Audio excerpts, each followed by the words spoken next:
Media ముందు అల్లు అర్జున్ పై comment చేశారట junior NTR. అసలు అల్లు అర్జున్ ఇలా చేస్తారని అసలు ఎవరు ఊహించుండరు. రాష్ట్రమంతటా కూడా తెలుగుదేశం పార్టీ, జనసేనకి మద్దతు పలుకుతూ ఉంటే వైసీపీకి సపోర్ట్ చేస్తారని అల్లు అర్జున్ అస్సలు అనుకోరు. ఎందుకంటే సొంత కుటుంబ సభ్యులు వేరే పార్టీపై మరి ఇలా ప్రచారం చేయడం నిజంగా చాలా దారుణం అంటూ చెప్తున్నారు. అసలు నిజంగా ఈ వేరు దారులు తాత్కాలికమేనా?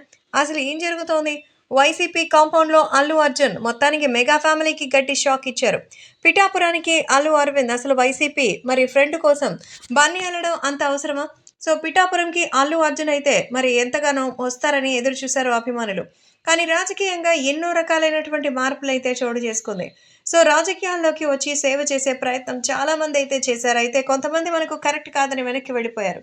ఆ సంగతి పక్కన పెడితే 2024 సార్వత్రిక ఎన్నికలు మాత్రం ఖచ్చితంగా హాట్ టాపిక్ అవుతోంది. మరీ ముఖ్యంగా సినీ వర్గాల వారు ఈ రాజకీయ వర్గాలకి మద్దతు పలుకుతున్న తీరు చర్చనీయాంశంగా మారింది. వెంకటేష్ లాంటి హీరో తెలంగాణలో కాంగ్రెస్ పార్టీ అభ్యర్థిని గెలిపించాలని కోరి ఆంధ్రాకు వచ్చి బీజేపీ అభ్యర్థిని గెలిపించాలని కోరడం చర్చనీయాంశమైంది. ఇక ఇప్పుడు అదేవిధంగా అల్లు అర్జున్ వైసీపీలో ఉన్న తన స్నేహితుని గెలిపించాలని అతని ఇంటికి వెళ్లి మరీ మద్దతు తెలపడం ఇది హాట్ టాపిక్గా మారింది. అయితే ఆసక్తికరమైన అంశం ఏంటంటే అల్లు అర్జున్ ఏ రోజైతే నంద్యాల వైసీపీ ప్రస్తుత ఎమ్మెల్యే అభ్యర్థి శిల్పా రవిచంద్రారెడ్డి ఇంటికి వెళ్లారో అదే రోజు ఆయన తండ్రి అల్లు అరవింద్ మాత్రం పవన్ కళ్యాణ్కి మద్దతు పలికేందుకు పిఠాపురం వెళ్లారు. తన మేనల్లుడు రామ్ చరణ్ తన సోదరి సురేఖతో